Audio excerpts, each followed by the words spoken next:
Hi, everybody. Wow, we have had a lot of people that are involved in our programs or coaching or what have you that are in the midst of a huge mind blowing experience. And what I mean by that is they are deep into the process of realizing, like, holy crap, I wish I would have known this before now. I wish, yeah, Yeah, and it happens, right? I mean, I've had my own personal journey through this. Sandy's had, I know you've had your own multiple. multiple, right? So it's something that happens as as you go through your relationships in your life, whether they're intimate, they're business, whether it's with family members, whatever it happens to be. At some point, you come to the realization that the only constant factor in every relationship is you. Yeah. I mean, and that sounds so cliche, right? Because obviously we're the common denominator in all of our failed relationships, and that sounds so great, right? It reminds me of when I was in India, and I really finally understood what it meant when someone says it is what it is. Like, oh, okay, this means like living in the moment, moment to moment to moment. And so, when John and I were talking this morning, we pivoted a bit on what we originally were going to talk Mhm. about, which happens quite a bit. Because we like to really give the people that we work with what they're asking for, and we also the masculine in both of us wants to duplicate our time and be efficient. So we're like, let's actually talk about that this morning, and then we can share it with our personal clients too, and then also with all of you that may not be working with us yet.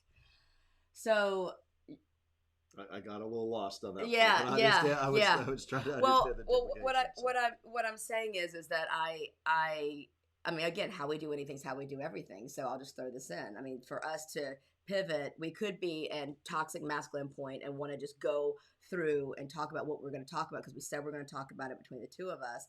But when there's literally 16 people that I know of that are asking, like, what do I do now? I'm having these aha moments. I'm going through your program.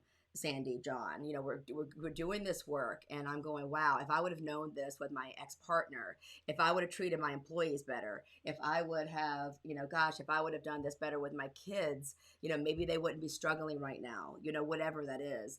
And so we have a tendency, and I did the same thing as John mentioned, to want to go backwards. And this does not mean that you run to your ex wife or husband and try to reconcile necessarily, and I'm also not saying that you don't, because as all of you have heard, I mean, right now, I mean, we've had 122 people since March 20th of last year get back together with their or reignite their relationships with their partners. That's pretty good statistics. that's phenomenal. Yeah. Yeah. But there's art to this. And so John and I are not saying just, turn the car around and go, "Hey you, new partner, I'm moving on and I'm going to go back with my ex." There's something to be said. Thank you for the heart. There's something to be said about personal responsibility and inquiry, and there is art in how you do this. So we wanted just to kind of pop on here and tell you, hi Len, tell you a little bit high level, and of course, if you want deeper help with this, I guess I should say, or support, John and I can work with you personally in the space. But let's talk about that a little bit. Yeah. So I mean, I coming back to the point. It's a lot of times there's this realization of, oh crap, I've been showing up this way and I just didn't know it. And it's part of the journey of life, right? We always, as we grow, we learn things that we didn't understand before. We start to see, on reflection, the impact that maybe that had. It's easy to get wrapped up in the past and start thinking about all the things we should have done, as opposed to now looking at the gift you have and how to carry that into the Yeah. future. And there's also a value in addressing your current relationships and past relationships in a way that allows energetic clearing, that really frees you up to be able to move forward. It can shift your story, and the beautiful thing is that a lot of times, and I found personally, this has a as big, if not a bigger impact on yourself than it does with others, right? With the person that you're actually addressing. Right. Right. So, for example, in my own personal journey, I had a major shift after my divorce as I started to see in a different light how I could have shown up differently, how I could have what was it that my ex-wife was really looking for, and how could I have shown up differently in that relationship? And it started to, not even started to, it completely transformed the story that I'd been telling myself. It completely transformed how I showed up. It completely transformed how I viewed that relationship, and was actually able to see gifts that came out of that relationship as opposed to just seeing it as a source of pain. Yeah, I mean that's true, and I'm curious. I know because when John and I met, I mean one of the things I had put when I was working on clearing my vessel, my body, my mind, body, and soul, to be ready for the type of life that I believe God wanted me to have, not just with a partner, but also in my purpose out there in the world.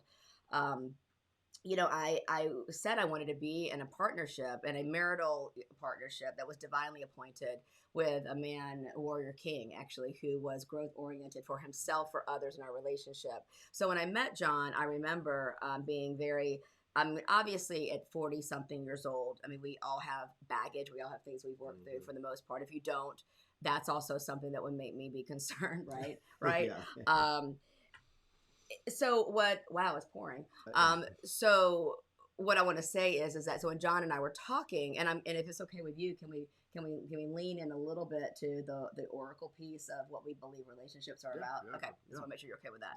Yeah. So when I would hear John talk, I was so happy that he had done his own work. He was already involved in men's work. He was leading his own men's groups, which I thought was great.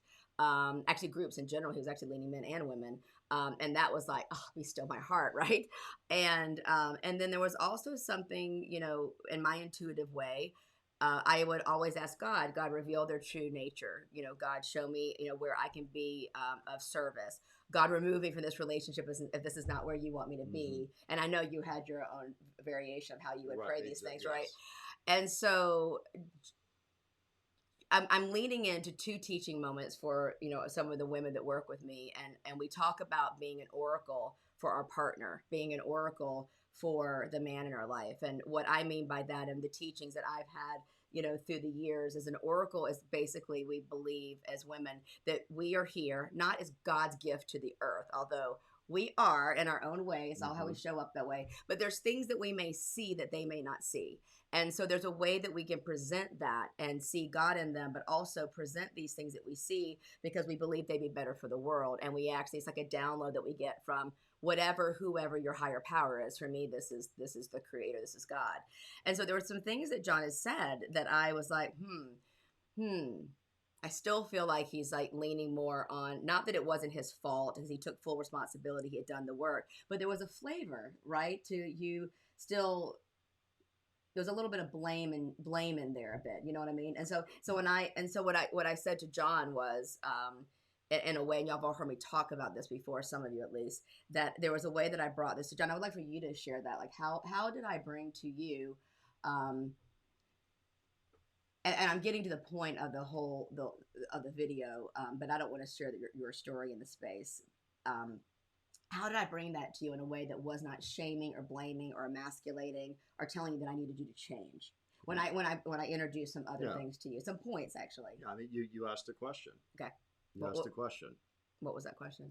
I don't remember the exact question that you asked, but I remember you asked a question in a way that really kind of, because I recall when we were dating, you would ask these stealth, what I would call stealth questions, Mm-hmm. and it would bypass my defenses because it would basically make me go, oh, okay, it's a different. I Mm-hmm. hadn't really thought about that. I don't remember the exact words that you did, but I remember it It happened a shifted lot. just a lot of a shift that it made me start thinking, well, what if there is a different perspective to this? What if the story that I've been telling myself Yeah. maybe isn't necessarily the only story? And so as I began to see that, as I began to kind of shift that over, and those questions help me maybe bring some awareness, bring some consciousness to, is it possible there's a different story? And that's all it was. It was a simple question. Yeah. I think you drop It it off and let it go. it happened quite a bit. Is how we ended up, honestly waiting till we got married to even have sex in that Mm-hmm. space too. And Mm-hmm. I'm bringing this up because it isn't about so much the question itself as how you do it. And there are ways that I ask questions, and I teach this. We're not going to go through this now, and that's what we do in our programs, right? We're not going to give away the farm, but there is a way that we can ask these questions, ladies, that actually will wake them up. And we believe, in the teachings that we've had, is that we are here to sting a man back to consciousness. That does not mean emasculate him. That does not mean criticize him. There's art to it, like I said. And so what I did this with John, with several different things, just like you bring me back into my heart, and Mm-hmm. you help me open up in ways and become vulnerable in ways that I probably never have with a man in the past. That's the gift of the masculine. That's the gift of the man, or whoever's the more masculine pole in the relationship, because this does work with same-sex couples. So when I did that, I remember this, and I said, I actually I have a teacher that's going to be in town this weekend, and I really would love for you to meet him. I think that he may offer some different perspective, and because John respected me, you didn't see me as telling you what to do or any of that, and you also can make your own decisions. And ladies that are dating out there, I wasn't attached to the outcome. If he didn't do it, I wasn't, it wasn't like if he didn't do this, I'd break up with him. In fact, we weren't even dating serious at the time.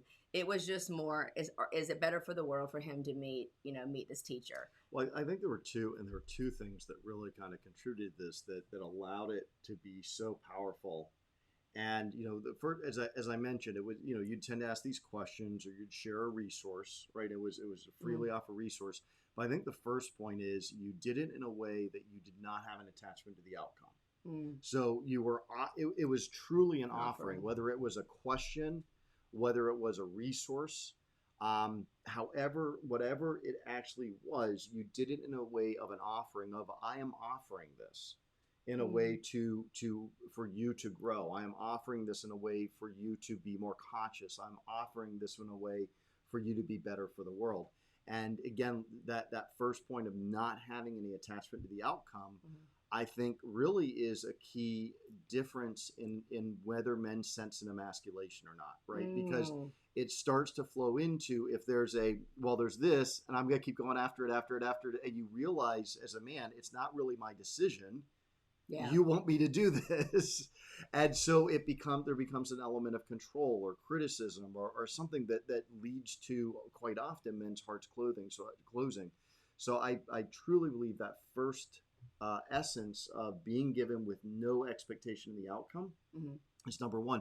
But balancing that, the second point that I loved is you were so clear in your boundaries Yeah. of what was and wasn't acceptable. And so it wasn't going into a wishy-washy situation of if here's something and you can do it or not do it and it has no impact on me. And sometimes there were things that you would do in that case that was it has Well, no impact. I'm offering it to make you better for the world. But there were also cases where I knew very clearly what the impact would be if I chose not to do this. well, Still my decision, yeah. but I knew the impact that would be there. And may I interject? Yeah. Because that's so great. And thank you for bringing that up. And that was really actually, I've never heard you explain an oracle, like my oracle for you, like that. That was beautiful. I'd like to sound like that because that was thank you. Thank you. Because it wasn't hands on the hip and like if you don't do this kind of a thing. It wasn't. And I know what he's talking about. There were things though I want to point out that in order for me to, I would need. I mean, I do work with ladies that they're at a point in their relationship where they need a decision to be made about Yeah. something, and it's like we help tease it apart. In order for me to, I would need. So I don't want y'all that are listening to this that haven't done some deep work to go out there and start using some of these phrases without a deeper inquiry. So please talk to John or I or someone else about this. We'd love to talk to you. We do free discovery calls to see where you are. So I just want to make sure as a disclaimer, yeah, Yeah, and I want to add as well. This is not, I said this at the beginning of the call. We both did, but it's not just about intimate relationships. This can be ladies. This can be with any man in your life or any woman. It can be a business relationship. It can be with your children. Just yesterday you were asking for advice on how do I bring this up. Bring something up to Cameron without yeah. emasculating it, right? And you were bouncing it off of me, and you did it in a way that was such a beautiful offering again for him. And so it's not just you and I that have this. No, I It's men, it's others that you can bring this offering. yeah, it's and so there is, like I said, art to it. And so what I'm saying, the reason why I'm bringing this up is I remember the way John was talking about his old relationship of a very long time. It had threads of I'm gonna have to. I mean, it's like what it was like not victim, but it was like just well, she has this going on, and that's why that happened. And I know because of the work that I've done, a different type of discovery that that's not exactly true. So I was like, well, have you thought about it this way? I'm curious if you've looked at it this way. And because John respected me and was of noble character and was of secure attachment style, he's like, you know what? Thanks for that. And this is the difference, ladies and men and women. When you bring something up, and if someone gets defensive, it's how they actually take that suggestion, right? It's also how we offer it, but it's Yeah. also pay attention out there. How are they actually taking it? Are they open to going deeper in their discovery? We had a teacher here this weekend who gave us a compliment and said, one of the things I want to say about the two of you is that when I offer a reflection, this is what he said after spending the weekend with us. The two of you, whether you act on it or not, you actually pause, take it in, reflect on it, and there's no offense to it, right? We're very confident in who we are. So, back to the main part of the story, but I thought it was a great teaching space. Yeah, Yeah, I want to add something to this too, and also it's not just not everyone receives without defensiveness, and just because there's defensiveness doesn't mean that they are not receiving that, okay. right? Yeah, thank you. So being willing to drop something out there, and again, being unattached to the outcome, because you might do this with your son, and you bring something up with your son, your teenage son, and he becomes defensive, right? And he gives you a whole bunch of, but you just lay it out there, let it go without attachment to the outcome. And then you go by the next day or that afternoon, and you see he's done the very things that you were trying to raise awareness around, right? So, be Yeah. willing to take a longer term perspective on this, because sometimes people will be triggered, Yeah. and they'll react, right. But then on reflection, they'll have that open heart, and it will make a difference. Yeah. So it's totally. And I think I'm talking more like I mean, obviously, we have women that we've been married for 20 something years, and they're just starting to do this work. And so it's not a one and done. It's not like, oh, I'm going to drop the handkerchief and see if he's going to pick it up. Oh, he didn't pick it up. I'm done. He's not a conscious awakened man. I'm out of here. Right. Mm-hmm. What we're saying is that this can be a very slow build. Again, it's we're going very high level in this teaching today, but for a reason. And we wanted to cover several different topics so we could use this actually in our course as well, because it's so important and it's coming up so often where I'm seeing it, where there's women and men also that you've shared with me that want to turn around and go, and maybe I need to reconnect with my ex, or how do I reconcile? And reconciliation is not getting back together. There's reconciliation you can do when you have these aha moments, and we have a process for that in our work too, so you can talk. So anyway, I introduced John to this teacher, and he did have a big aha moments. And I remember sitting there as he was talking to this, to one of the teachers that I had been working with for years, and I just sat there, duct tape on my mouth, listening to John have his own aha moments, which I knew that they were there, right? And I knew that I didn't need to be the one to coach him, teach him, what have you. The oracle is not just teaching the lesson over and over and over again. It's actually dropping it, leaving it there, being firm. There are times when we don't have to be submissive and a doormat, but you stand up to the man because you believe in it. And it's over and over and over. It happens in the Bible, right?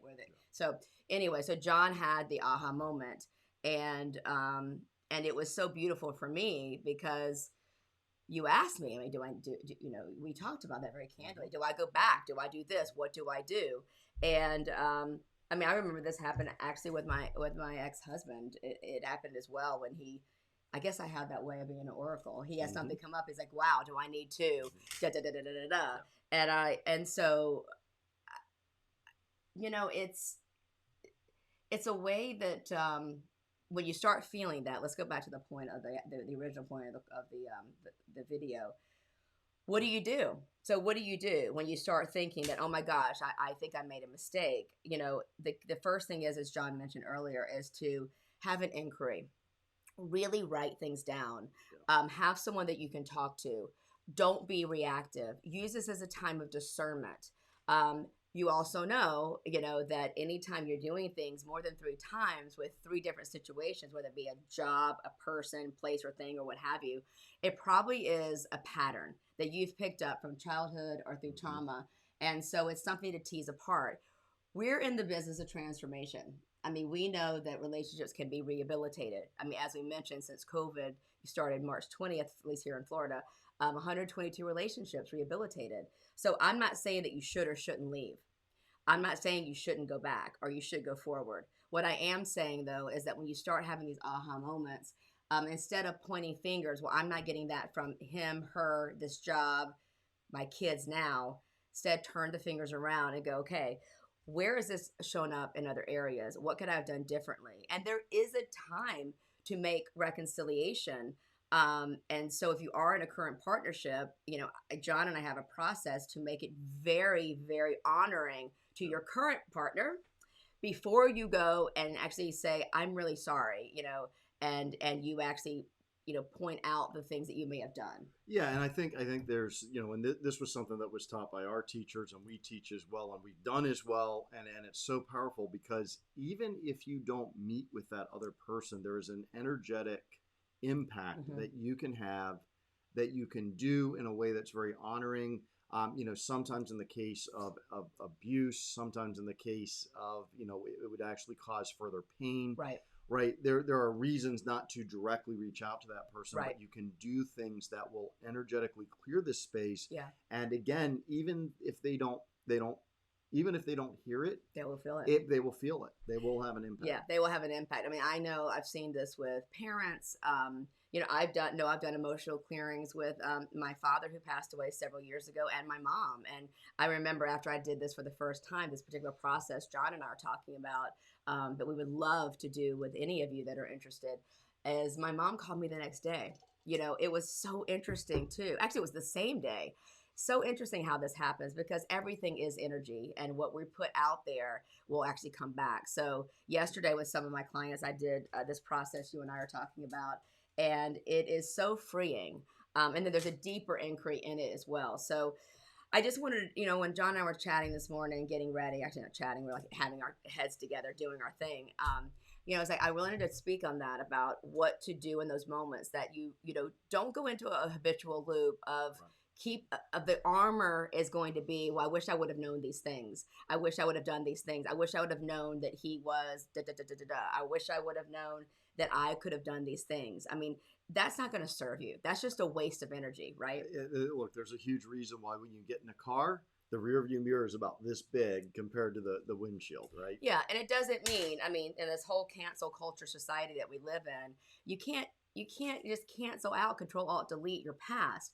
I hope that all of you are going to learn from it, though, and that's what we're looking at. John and I like to work with the brain and patterns and nervous system, and so we can like roto rooter scrub that, and so we can actually upgrade, the vessel that God has given you. I was messaging with a client of mine who's also a dear friend, and we were talking about business, and I know what you and I have discovered, and I've discovered with my years of being an entrepreneur, is my business pretty much parallels my success in business parallels the relationships that I'm in. Yeah. Because I'm gonna say it, how we do anything's how we do everything. And if you believe that you are an artist of your life and a creator of your life, whatever you are putting out there is your art. Whether you are a realtor, whether you are teachers and coaches like we are, even in the IT space when you're writing program, I mean, it is true. So clear out this vessel, and we would love to serve you in that space. So I hope this helped. It probably made you even more curious, which I'm glad about that too.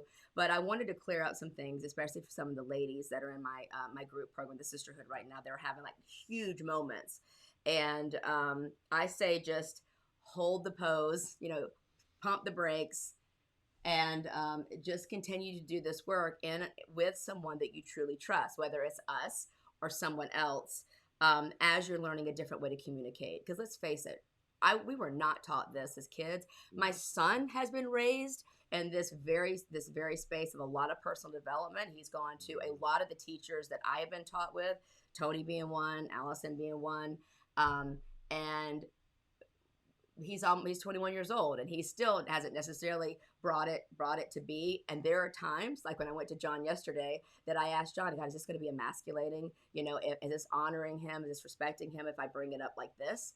So, because I go back to this homeostasis space of, sometimes will I lose his love and all the stuff that comes up. So that's why I always have a coach or a teacher too. So. Yeah.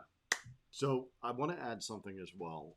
So women, ladies, if you're listening to this, Sandy has an incredible challenge going right now called the Sacred Respect Challenge. And, babe, I've heard kind of through you, it's had incredible success. Yeah. I know you've done this challenge to me, I'm suspecting, given some of the things that show up from time to time. So, but I know there's been tremendous success that you've shared. And this is something you can register at. Just go to sacredrespect.com and you'll get registered. You'll get in. Starting every Sunday, you'll get a set of 5. We'll get 5 days worth of challenges that you can do. Yeah, and I'm calling them challenges because I'm speaking to the masculine and all of you ladies that, this is something that, even if you don't necessarily want to, like, why does he deserve my respect when he's been such a jerk or what have you? And, does he? But this is not just for your partners. It's also for your kids or people you work for. Mm-hmm. But what I want to do in this, and there's more to come after that. It's not just the 5 days if you choose to go deeper. But I'm wetting your whistle a bit. And what I want to do is shift your nervous system, shift the lens that you choose to view the men, the masculines in your life. So this becomes second nature. So again, because how we do anything is how we do everything. And I don't always do it perfectly. I am not always honoring to you. And I'm sure that I don't know if I've emasculated you, but I sure as heck have tried. Yeah. And so that's a whole nother conversation that we'll have. Because so what I want to do is train you and upgrade, the way you're viewing. And basically, it's kind of like going to the eye doctor. We're going to up level this space and do some healing work as well. And from what I'm hearing so far, there's a lot that's coming out. There's a lot of great work that's happening here, and a lot of men walking around the world that are smiling and like looking at their partners or their moms like with what's going on. So I hope Sacred Respect, sacredrespect.com. You can forward that out, ladies, to your daughters, your employees, your friends. And of course, you can go to the Sacred She Society, and it's about the free group that I have too. There was a lot of teachings as well. So yeah, it's good stuff. It is. I know. It is. All right. Thank you for being a part of this teaching. This is going to touch a lot of people. Thank you for the energy for all of you that are watching right now. It means a lot to us. When we went live a year ago, we're so grateful. We actually watched some of our first videos that we did together. And I just want to honor you. I want to honor you for actually stepping out of your comfort zone last year. And I know it took COVID for you to step out of that corporate space that you had really grown accustomed to and had huge, massive success. So I honor you for doing something that was very different. And you believed me finally that you had a gift in actually speaking to the world, and you and I can make an impact together. So thank you for trusting me, and thank you for honoring yourself. Yeah. Thank you, baby. Yeah. Thank you. So there you go. All right. That, by the way, is an example of, I did not do that on purpose. That was not planned, baby. But I just want to say that's an example of, of honoring and doing it in front of another person. How does that make you feel? Look at that smile. You have to make me feel, yeah. I want to do, it's interesting. That is when a man smiles and it's like, wow, great. I'm going to drop this in. This will be another topic that I do. For all you ladies, I'm curious as you leave this conversation, whether you're watching the recording or you're watching it live, when a man is always smiling, is he trustable? Do you feel in your body that he's trusting? And that smile that John just gave me right there was actually a feeling of, of like, wow, that's my girl. Mm-hmm. She believes in me. Isn't that great? Mm-hmm. And that's a smile that actually shows me that he received it too. And then who knows what he's going to do after we hit end. So anyway, y'all have a great day. Is there anything else you want to say? No, that's it. Thank you all so much. Thanks for watching. Love you too, baby. Bye. Bye.